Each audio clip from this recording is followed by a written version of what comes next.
to the Love Lab Podcast, a safe place to get real about sex. Whether you're a man, woman, single, or couple, this is the show for you. We are your hosts, Kevin Anthony and Celine Remy, and we are here to guide you to go from good to amazing in the bedroom and beyond. All right, welcome back to the Love Lab Podcast. This is episode 227, and it's titled The Most Important Thing You Need to Establish in Any Relationship. Okay, what is that thing? Well, we will be talking about that. But first, I just wanted to stop for a moment and acknowledge the fact that you may have noticed there is different intro music this time around. Well, as you know, when I did the original episode where I explained why Celine is not here with me anymore, the fact that she had passed away, I also mentioned that I didn't want to change too much on the show because I really loved the format that we had created, and I think it works really well. So my intention wasn't to come in and start doing things very differently. We have grown an audience who likes what we do, and I kind of want to keep it the same.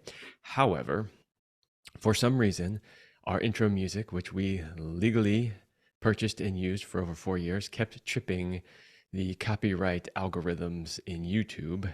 And although every time it did, I would appeal it and I would win because we did have legal rights to use it, it was getting really annoying to constantly have to go through that. So I have changed the music. It's not because I'm trying to make it any different or change the show really in any significant way. I just had to do it. So I hope you like the new intro music. I kind of like it.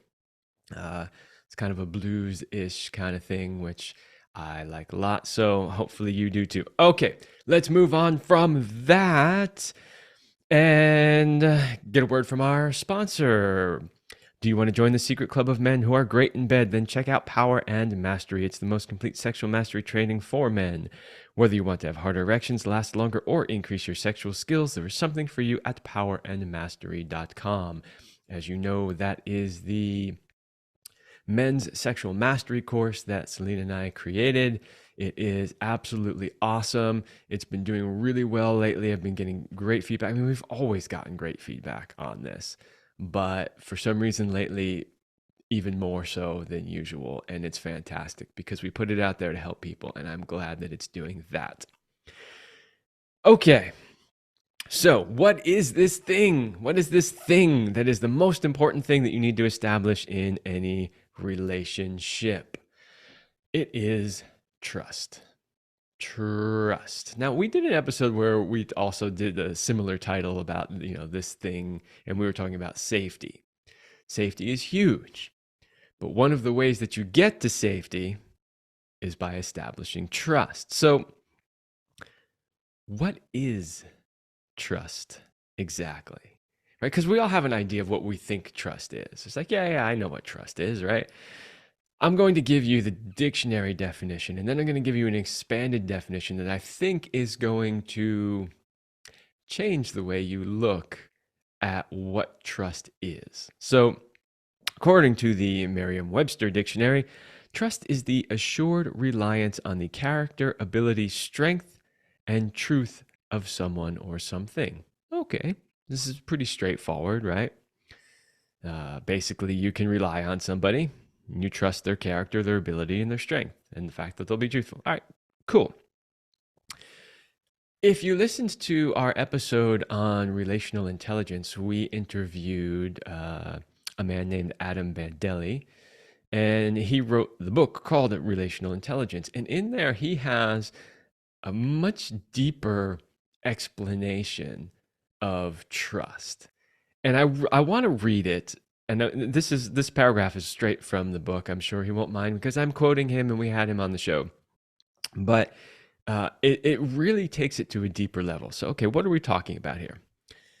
Researchers have found that predictability, e.g. subjective probability of a person's actions, dependability, e.g. trust placed in the person rather than in the person's actions, and faith, trust for all situations that may be encountered in the future, are key indicators of trust.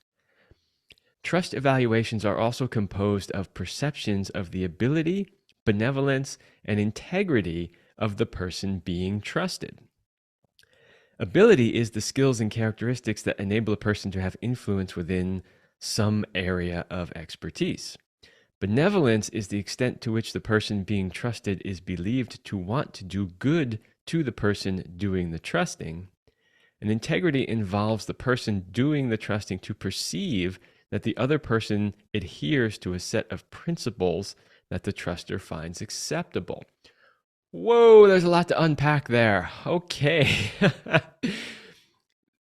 I wanted to read that because there's a bunch of other key words that come in there, from, expertise and skills to benevolence to integrity. There's a whole lot more to trust as it pertains to a relationship than just, yeah, I think he'll do what he says or she'll do what she says, right? So let's just go back to the beginning part of that.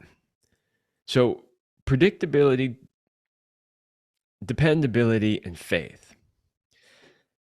An interesting point I found when I was researching this was that, a lot of times people will define trust based on predictability. Like, I know that they're going to do X, Y, Z. The problem with that, though, is that people can predictably do bad things, right? So you're not going to trust somebody just because they act in a predictable manner, because the way they're acting may not actually be what you want or what you need. So it's got to be more than just predictability. Then there's dependability. So trust placed in the person rather than just the person's actions. So the actions might be great, but are you really depending on the person themselves? And then this one I really liked, which is not one I necessarily, well, I guess I kind of added it at the end of the show when we talk about it, but I didn't necessarily think of it in this way, which was the faith one. Trust for all situations that may be encountered in the future. And that is really, really important in a relationship. When you get together in a relationship with somebody, you are inevitably thinking about the future. I mean, if it's a serious relationship, it's one thing if it's just like, hey, let's get together and fucking have a little fun and whatever. You're probably not thinking too far in the future.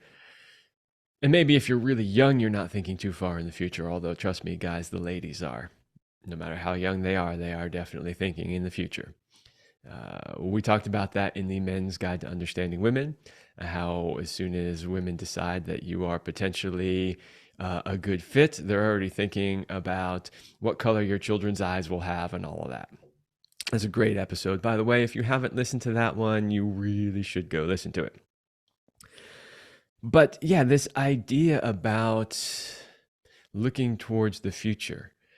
What will our relationship be like? Where will we live? Will we have children? All that kind of stuff. You can't really look out into the future and try to figure out what those things are if you don't trust the person that you're with. And I'll give you the perfect example of that. I was in a relationship once with a woman who we had a ton in common. We really did. Like, our lifestyles really matched a lot. There was sexual chemistry and attraction there. There were a lot of reasons to think that relationship was going to be good.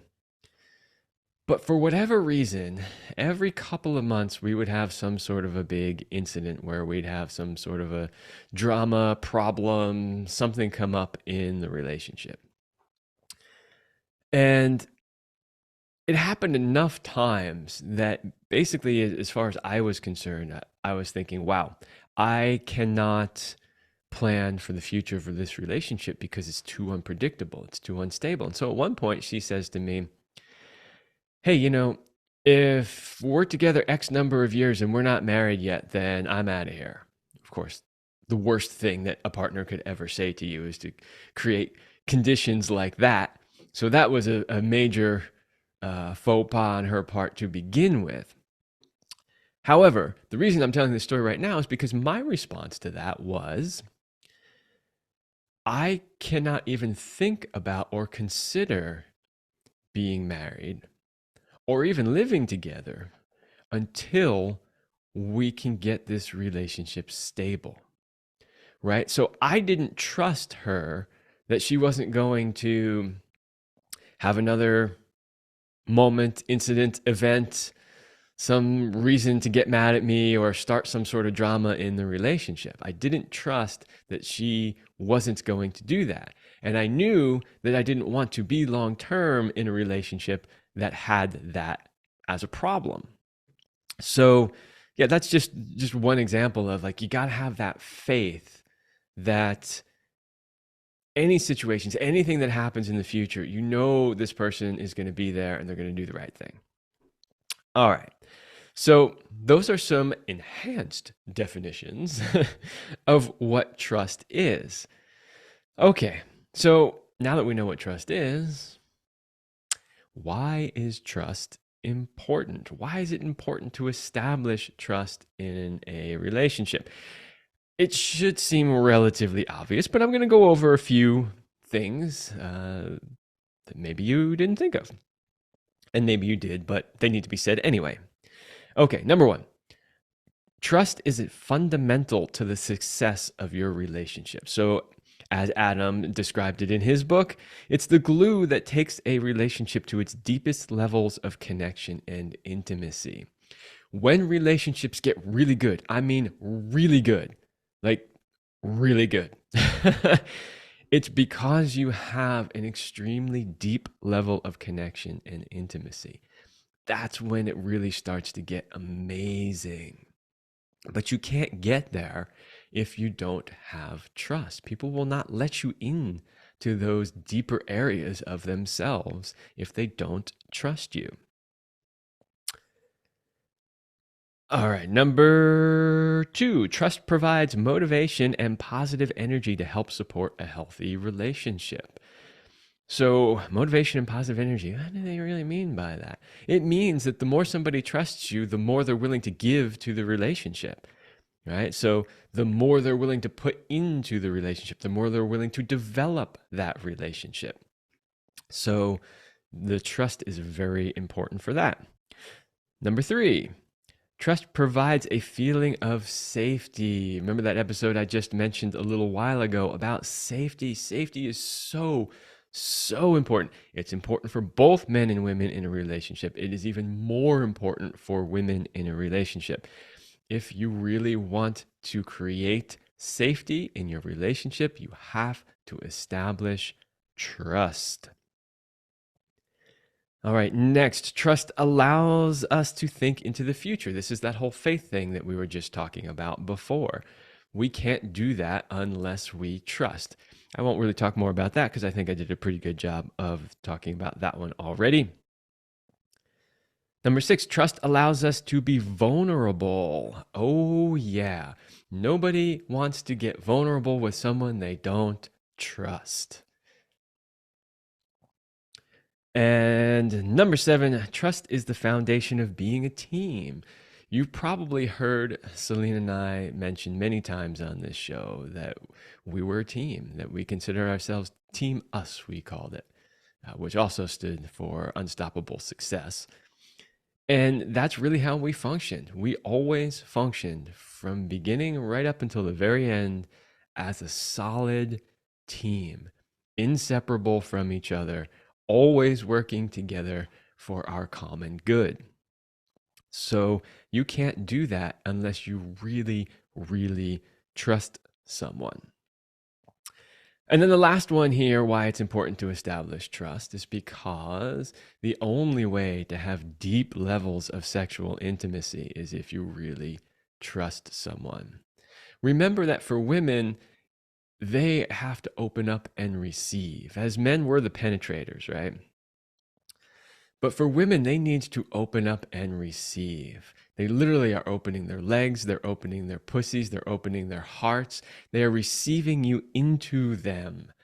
They are also taking the risk of potentially becoming pregnant as well. So there is a lot that they have to trust in order to be able to go there. So there's a minimal level, obviously, of trust in order to have sex, but sometimes that bar is kind of low for some women. But to really get to those deeper places, those places where it's just otherworldly sex, like Selena and I used to call it multidimensional, out of this world. We had this big long phrase that we would use to describe the type of sex we had. The only way you can get there is through a really solid foundation of trust, which of course creates safety, which then allows her to open up both physically and emotionally. All right, so those are some of the reasons it's important to establish trust. I'm sure you could come up with a longer list, but those will do for now.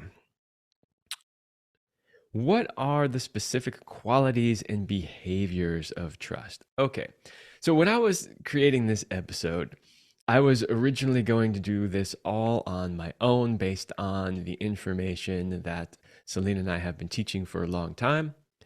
But often I will go and do some research to find, little bits and pieces and supporting facts and things like that. And I came across something that I really, really liked and I wanted to share with you all. And it is basically the specific qualities and behaviors of trust. So, researcher and educator Brene Brown emphasizes the importance of breaking down the concept of trust into specific qualities and behaviors so that it can be more easily understood. Drawing from her extensive research, Brown offers the acronym BRAVING to share qualities that contribute to building and sustaining trust in relationships. Okay, so she's got this acronym. It's called BRAVING, and each one of those stands for something, obviously, because it's an acronym. I'm going to read each one to you and think about them and how they might apply to you. So, number one, boundaries. Can I trust you to be clear about what is okay and what is not okay in this relationship? Can I trust you to understand and respect my boundaries? Are you willing to say no and respect my need to say no sometimes? Do you understand that setting boundaries is often one of the most loving things we can do in our relationships? So the B in braving is boundaries. We've done episodes on boundaries too. I think, in fact, we did a whole episode on boundaries. I can't remember what it was called, but they are super, super important. And you need to be able to not only set your own boundaries that your partner can trust, but you need to be able to trust your partner's boundaries. The key, of course, to boundary setting is to keep the boundaries, right? So a lot of times people will set boundaries, but then they don't keep the boundaries. Well, what happens as soon as you don't keep the boundary? The person doesn't trust that you're going to keep the boundary. They also learn that the boundaries don't mean anything and they don't have to pay attention to them. So, yeah, set boundaries and make sure that your partner can trust your boundaries. All right, R is reliability. Will you follow through and do what you say you're going to do? Can I trust that you won't overpromise on your ability or capacity to complete tasks or projects? Are you able to balance competing priorities? Can I trust these things about you consistently and over time? Reliability, probably one of the biggest things when it comes to trust. Will you follow through and do what you say you're going to do? There is no bigger or faster way to destroy trust in a relationship than to not do what you said you were going to do. And now here's the thing. Selena and I have talked about this a lot. Most people will tell you when you coach them and you talk about this, they'll say, oh, yeah, I do that. I never, if I tell her I'm going to do something, I generally do it. That's not always true. And I'll tell you why. When they say that, they're generally talking about big things. So they mean, yeah, if I say the big thing is going to happen, then I generally do it. But they forget about all the small things. So, when she says, hey, honey, it's trash night. Can you make sure that you take out the trash? And you're like, yeah, I'll take it out. And then you don't take it out when you say you're going to take it out. It's a small thing, right? And so a lot of times guys are like, well, whatever, it'll get taken out eventually. Yeah, I know I told her I'd take it out before dinner, but whatever, I'll take it out in the morning, whatever. But you are not being reliable and you're not doing what you said you were going to do. That's the thing is, it's okay if you tell her, I'll take it out. I'm not sure when. It might be before dinner. It might be in the morning, but I'll make sure it gets out before the trash truck gets here. That's fine. What you don't want to do is say, yeah, I'll make sure I take it out before dinner, and then you don't. Because even if you take it out later, you still didn't do what you said you were going to do. And those little things, lots of those little things over time build up. And she starts to learn that when she asks you to do something, you might not do it, or you might not do it when you said you were going to do it, or how you said you were going to do it, or any of that. And so those little things start to erode away the trust in the relationship. So reliability is really, really important. You've got to do what you said you were going to do in the way and when you said you were going to do it. Another great example about that from my relationship with Celine. Before Celine and I were together, when we were both dating other people, but we were friends, the woman I was dating at the time said something somewhat inappropriate to Celine. And I was talking to Celine about it, and she was a little upset over it. And she was like, hey, this was out of line, and I think you need to talk to her about it. Now, in that situation, I could have defaulted to the side of my partner and simply said, I'm not going to talk to her about it, whatever. She was probably right for whatever reason, and just kind of dropped it there. But I understood, even though that we weren't partners and there wasn't even any potential of being partners at that point in our lives, I understood that if I didn't address it, that I was breaking any trust in the friendship that we had. So I told her, okay, I will talk to her about it. And I did. And, years later in our relationship, that came up again. We were just talking about it one day. And she told me how much she appreciated, because originally she thought I wasn't going to do anything about it. And it really meant a lot to her that I actually went to my partner and spoke up about what she had said and talked about it and said, okay, this is not appropriate, or, I don't go into the exact details of that scenario, but the point is that I realized that it was important to keep the trust that we had in our friendship, that not only did I address it, but I addressed it with my partner, not just with Celine. So yeah, you gotta do that. All right. A, accountability. Can I trust that when you make a mistake that you will own it, apologize, and make amends? Am I willing to hold myself accountable for the mistakes I make as well? Okay, so accountability, really, really important. No matter how hard we try, there will likely be times where something small happens that breaks some small amount of trust. Yeah. The reality is like, from a coaching point of view, I see it all the time, like all the time. So yeah, I see all the time these little things where people break the trust. Thinking back about my own relationship with Celine, I actually can't remember any times where this happened. But I think that's kind of rare. I really do. I think that in most relationships, there are some times where you made a promise and you just didn't keep it. For whatever reason, Celine really inspired me to be my best, and I tried really hard not to disappoint her. And I can't really recall any instances when I did. But I see it happen a lot. And so if that happens, because it most likely will at some point, then you simply have to own it and apologize and say, you're right, I screwed up and I'll do better next time. And we'll talk about, when we get towards the end of the show, how to fix the trust once it's been broken.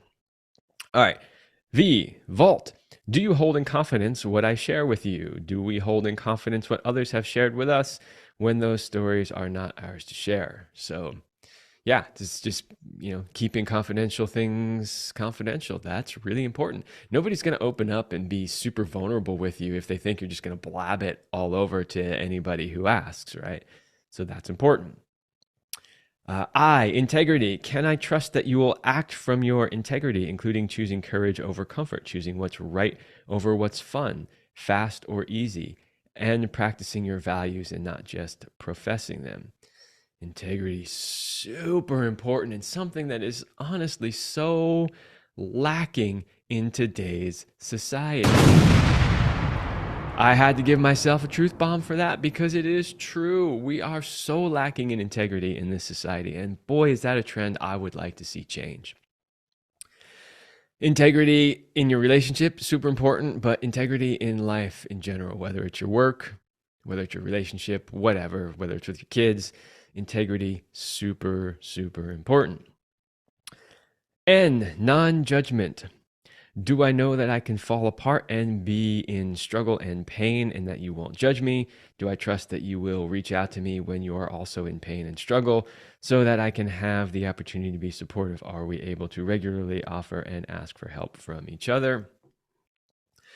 Definitely important. Again, communication is so huge in relationships, and we've done multiple episodes on communication. But you're never going to get good communication unless the person feels confident and they trust that you're not going to judge them for opening up and sharing whatever it is they need to share. And the last one, generosity. Will you assume that my intentions are good? And when you're not sure, will you check it out with me? Can we make generous assumptions and interpretations of ourselves and others in terms of words, behaviors, and actions? So yeah, this and we'll talk about benevolence a little bit later as well. But yeah, basically, can somebody trust that you're acting with their best intentions, your best intentions, and the best intentions of you together as a couple? That's super important. So that's something I came across. That was from Brene Brown. A lot of you will know who she is. Great stuff. I really liked it so much that I had to incorporate it into the show. Okay, let's take a break for our sponsor. And support for the Love Lab podcast is brought to you by Manscaped, who is the best in men's below-the-waist grooming. Their products are precision-engineered tools for your family jewels. Manscaped's Performance Package is the ultimate men's hygiene bundle. Join over 7 million men. That's 14 million balls. 2 of those balls are mine. Worldwide, who trust Manscaped with this exclusive offer for you, which is you get 20% off and free worldwide shipping if you use the code LOVELAB at manscaped.com. So that's 20% off and free worldwide shipping with the code LOVELAB, all one word, at manscaped.com. All right, so I got my props here. I like to show on the show. Here it is right here. Yes, your balls will thank you. This is the Performance Package. And inside you'll find the lawnmower, the weed whacker, which is here in a separate box, the crop preserver, ball deodorant, crop reviver toner, performance boxer briefs, and a travel bag to hold all of your goodies. This thing is awesome. I use it all the time. If you've been listening to the last couple of shows since Manscaped has come on board as our sponsor, you will know that I was a Manscaped customer before they were a sponsor of the show. I have liked the product. I have been using it since the 4.0 came out. It's great. It is still functioning as awesome as it did day one out of the box, and it's been around for a while. So I'm a big proponent of Manscaped. Their 4th generation trimmer features a cutting-edge ceramic blade to reduce grooming accidents, thanks to their advanced skin-safe technology. The Lawnmower 4.0 is waterproof and also has a 4000K LED spotlight, so you can see down in those nether regions. Manscaped even threw in 2 free gifts to their Performance Package 4.0, the Manscaped Boxers and the Shed Travel Bag. So, yeah, Get 20% off and free shipping with the code LOVELAB at manscaped.com. That's 20% off with free shipping at manscaped.com and use the code LOVELAB. Unlock your confidence and always use the right tools for the job with Manscaped. Thank you, Manscaped, for sponsoring this show. All right. Next, how do we establish trust? Well, some of it we've kind of talked about already, but I kind of want to put it in a logical order, kind of step by step, although they're not necessarily step one, step two, so that it's really easy. You don't have to go back and pick out the pieces from what I talked about before. Okay. Number one, set strong boundaries. So this is really, really important. Strong boundaries for behavior that you accept from them and the other way around, right? So it's really important to have strong boundaries. You know, they did a study, I think we've talked about this on the show in the past. It's only somewhat relevant, but it illustrates the point, which is this. They did a study years ago with kids, and they put kids in this area, and they didn't give them any boundaries. So they just said, you can go wherever you want, do whatever you want. And those kids traveled a certain distance away from where they started, which wasn't very far. Then they took the second group of kids and they said, you can only go as far as this boundary. And those kids actually traveled much further away in their plays and movements than the ones that weren't given any boundaries. The boundaries made them feel safe enough to go out and explore. And the same thing is true in your relationship. It's important to have healthy boundaries. You know, again, another example from my own personal relationships. I had a relationship years ago where it was an open relationship, and I believed that we had very clear boundaries around that. And one day we're in the car with another coach in the industry, and she says, "So, what are your guys' boundaries?" And my partner says, "Oh, we don't have any." And I was like, What? I'm like, of course we have boundaries. And then I proceeded to say what each one of them was. And, you know, there's a couple of things about that story. One is that taught me that even though we had talked about them, we never really formally talked about them. And we even took it a step further after that and wrote them down. But the point is that in that particular relationship, I understood at that point why she didn't feel safe is because in her mind, there weren't any boundaries. But in my mind, we had a very clear set of boundaries. So that was something that needed to be corrected. Number two, keep your word at all costs. We've already talked about this several times through this show. It is so important that you keep your word. Really important. Number three, take responsibility for your actions. If you do make a mistake, because it happens, we're not perfect and we make mistakes. And when that happens, we just have to take responsibility. Number four, always act in integrity. Number five, give without expecting to receive. This is something that Selena and I used to talk about all the time. You know, I forget, she had a percentage she used to use where I think it was something like each partner in the relationship should be giving at least 60% of the time, right? Which obviously that's not possible. But the point is that you should always focus on the giving part and not just, well, I'm giving to you so that I can get something back, right? That's what you don't want to do. So yeah, giving without expecting to receive. And that really comes to, you know, if you are showing up and doing things regularly and reliably for your partner without expecting anything in return, then they'll start to trust that you're really doing them because you genuinely want to do them for someone or for them.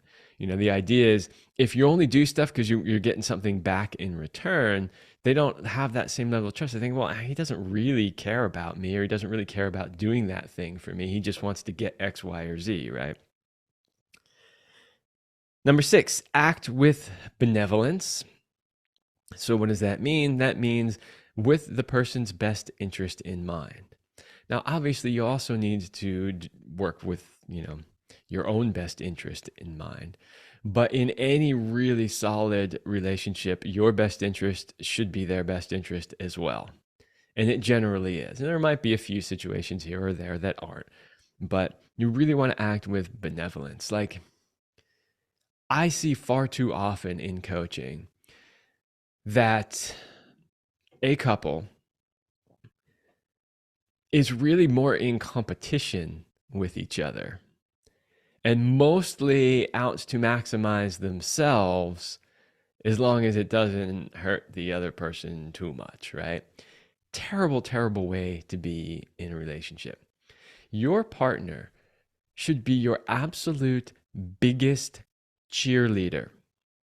They should be the person that is doing everything they can to help you become the best version of yourself that you can be. And if your partner's not doing that, then they may not be the right partner for you. So I have seen too many times in relationships where one partner in the relationship starts to get really successful and then there's jealousy. It's like, why? What are you jealous about? If you're really functioning as a team, one person's success is both of your success, regardless of whose it is. You know, when Selena and I first got together, she was really the one, when it came to the sex, love, and relationship business, she already had hers really firmly established and she was being successful.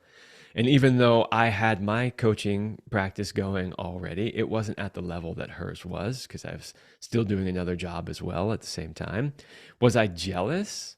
Was I trying to figure out ways to take what she was doing to help me? No. I gave all of my extra time to making her business bigger, stronger, better because her success was my success too. And that's really how we got into doing it together, because if you recall our story, we did not start out working together. We were working separately because lots of reasons, but one of which was I've seen too many times when people who do coaching work get together, suddenly they're coaching together and they're doing all this stuff and we're the greatest, power couple in the world until they're not and they break up and things go away. Not that I ever expected that we would break up. It's just that I didn't want to be like, oh, here's that guy tagging along with her who's already successful. So we kept things separate for a while and did our own thing. But at a certain point, we were supporting each other so much. We were like, this is just silly. We're basically working together anyway. So why don't we just combine everything, right? Because we really wanted each other to be successful and to succeed. Okay, number 7, communicate openly and frequently. I mean, I cannot stress this enough. This is why we've talked about communication so many times on this show. Communication is one of the most important ways that you build trust, good communication. And then, of course, trust is one of the main foundations of any relationship. So super important to communicate openly and frequently. And when you do, this is number 8, be open, honest, and transparent. You have to be open, honest, and transparent. I have a friend I was talking with this past weekend who is in a somewhat new relationship, and he's been traveling a lot. And generally, he tells her, oh, I'm here now and I'm doing this thing. And then she happens to see on social media that he was somewhere that he didn't happen to mention in their communications. Now, it's kind of a small thing because he was traveling a lot and he was bouncing from place to place to place. Maybe he just missed it. Maybe it was intentional. Honestly, we don't know, but the point is little things like that will start to erode the trust. So be open, honest, and transparent. You just gotta, it's funny too, because another thing that I see people do in the beginning of relationships is they hold back parts of who they are because they think the other person isn't gonna like it. Well, I'm not really gonna share that part because they're probably not into that or whatever. You don't wanna do that. You wanna be 100% honest, open, and transparent from day one, because if any of those things about who you are triggers the other person, you want to know right away. You do. You want to know right away, and you want to just get it out in the open. Why waste time with somebody who later on is going to go, oh, I didn't know that about you. I don't really like that, and that doesn't really work for me, right? Okay, so those are 8 ways that you can establish trust. The other thing I guess I would add to that, maybe there's actually not, is consistency. You just have to be consistent. You have to do it over and over and over and over and over and over and over and over again. You just have to keep being consistent, doing all of those things. Okay, last two things I want to talk about before I wrap this show up, which is what happens when the trust is broken and how can you repair it? Because this happens a lot in relationships, and we work a lot on this when we are coaching people. You see it very, very often that people are having to try to rebuild the trust in their relationship. Okay, so what happens when the trust is broken? Once you break unconditional trust, an emotional vacuum is created. Ooh, not good. Once broken, your partner will lose all confidence in you, especially if it's a big thing. Maybe not so much a little thing. They might not lose all confidence in you, but they're going to lose at least some. If it's a big violation, it's likely to end the relationship. And here is something, guys, that you need to understand. And this is something that I've had to tell too many clients. They do something that is a big violation of trust. She calls the relationship off. And then they're over there going, well, do you think she'll come back? Do you think she'll change her mind? If you do a big breach of trust, that's it. She's done. Once a woman decides that she's done, she's done. In fact, I was on a hike with a female friend this past holiday weekend, and we were having this conversation. And I said this, I said, it has been my experience and Celine's as well, that once a woman decides she's done, that's it. There's no going back. Like, she's not going to change her mind. And what did she say? She said, yep, absolutely. She's like, once we're done, we're done. So yeah, if it's a big violation, it's likely going to end the relationship, and she's not going to change her mind. If it's a small violation, you may be able to fix it. So the little things can often be fixed, and we'll talk about how you can do that. If you can fix it, it will take time to reestablish the trust. So you need to be patient. It will take time. That's the thing, is trust can be broken in an instant, but it could take months or years to get it back. So you want to do everything you can not to break it. Number 6, sometimes your partner will give you a second chance, but the trust is never really back to where it was. So what do I mean by that? Well, if it's a fairly large violation and the person decides to stay with you, one of the things you have to try to figure out is it really possible to get that trust back? Because sometimes it just isn't. Sometimes they'll stay, but they never really trust you. And being in a relationship with somebody who doesn't really trust you is a terrible place to be. So, if you notice that happening, you need to get real honest, and you need to sit down and have some real communications, maybe seek some help from the outside, because you need to figure out a way to fix it. If you can't get back into the space of trust, then this relationship is likely going to fail at some point in the future, and you might as well fix it now or move on now. And last one on the list of what happens when the trust is broken, you are most likely going to see a lack of intimacy and sex. You just will. Especially if, you're the man and you have broken trust with your woman. She doesn't want to be sexual or intimate with somebody she doesn't trust. She just doesn't. So those are some of the things that can happen when you break the trust. So then the question is, how can you repair it once you've broken it? Okay, here are some steps to do exactly that. Number 1, apologize.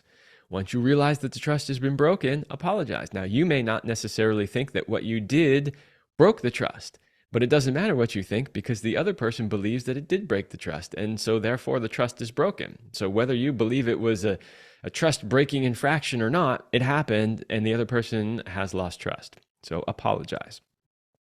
Number 2, take responsibility for your actions. So apologize for breaking the trust first, and then take responsibility. You're right, I did do that thing. I shouldn't have done that. Which leads to number 3, which is explain how things will be different in the future. So you say, okay, I apologize for that happening. I'm taking responsibility. I did do that. Here's how I will do things differently in the future so that this doesn't happen again. Number 4, listen empathically, be present with your partner and ask questions to better understand them. A lot of times what happens is when your partner accuses you of breaking the trust, you get defensive, right? And you immediately go into, well, no, that's not really blah, blah.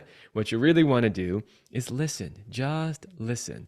Let them tell you how they feel and how they perceived it on their end. You don't have to agree with it all, and you don't have to debate it, but at least allow them to state it. And then you can take responsibility for the part that you feel you are responsible for and apologize, and then tell them how you will act differently in the future. Number 5, continually deepen your own self-awareness so that you can share your most honest thoughts, emotions, needs, and requests. You know, everything is an inside job. We talk about that all the time on this show. You need to make sure that you are doing your own inner work, because honestly, you're not going to be able to do steps 1, 2, 3, and 4 if you are not developed enough in your own self-awareness and your own process. You're just not going to be able to do it if you're not there. So keep working on that. Number 6, be open and willing to work on the relationship. All right, so you broke trust. So now it's going to take a little effort to get it back. If you're not willing to put in that effort, then you're not going to be able to repair the trust. You got to do it. I hear too many guys, we get comments like this on YouTube all the time. Like, oh, that's so much work. Why are women such a pain in the ass? It's not that much work. Anything good in life takes work. You want to be a good musician? It takes a lot of work to get there. You want to be good at your job? It takes a lot of work to get there. You want to be good at your relationship? It takes a lot of work to get there. That's just how it is. We have to put in the work, put in the time, put in the practice. We have to hone our skills and get good at things. Okay, number 7, create new positive experiences together. So you had a negative experience, you need to keep creating positive ones over and over again so that they will reprogram the person to, or the relationship, to remember the positive experiences and not the negative ones. Number 8, talk to one another. We talked about that. You have to have really open and honest communications, and you need to do them frequently. I know guys, like sometimes you cringe, you're like, she wants to talk again. Like, don't talk just for the sake of talking. Don't process just for the sake of processing, but have really meaningful, productive conversations that are open and honest. It is absolutely critical to any relationship, and especially to repairing trust. Number 9, find ways to connect. You got to find ways to connect and create that deeper intimacy. Number 10, say what you mean and mean what you say. You've heard that many, many times. Do not promise things that you cannot keep. Super, super important. If you know you can't do it, don't say that you will, right? Be honest and say, you know what, I can't do that, but here's what I can do. Really, really, really important. Keep and follow through with the commitments that you make. It's very similar to say what you mean and mean what you say, but it's a little bit different. So, when you say something, just to clarify, number 10, when you say something, that thing that you said is exactly what you meant, right? And so what you meant is how you said it. But then number 11 is following through on commitments that you make. So if you say you're going to do something at a certain time, you do it. Number 12, be consistent. Super important to be consistent. You just have to keep doing it over and over and over and over again. If you are consistently earning your partner's trust, then that trust will continue to grow and deepen, and any breaks in that trust will begin to repair. Be patient. That's the next one. It's important to be patient because it's going to take time to repair the trust. And then lastly, there can be no more infractions. You can work really hard at repairing the trust, but if you keep doing things to break that trust, you're never going to get there. You're never going to be able to repair it. So It's really important that you do your absolute best when you're trying to repair trust, not to break it again in any way. So there you go. That is a list of ways that you can help repair the trust. I hope this episode was really valuable for you.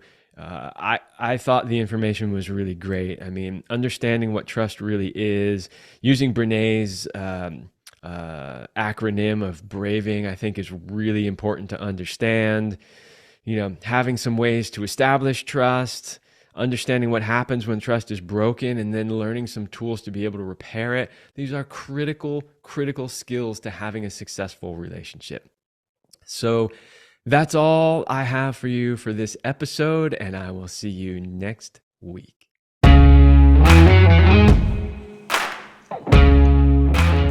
We hope you like this episode of the Love Lab podcast. If you enjoy this show, subscribe, leave us a review, and share it with your friends. And for more free, exclusive content, join us in the Passion Vault at CelineRemy.com/vault. That's CelineRemy.com/vault. Thanks for listening. And remember, you're amazing.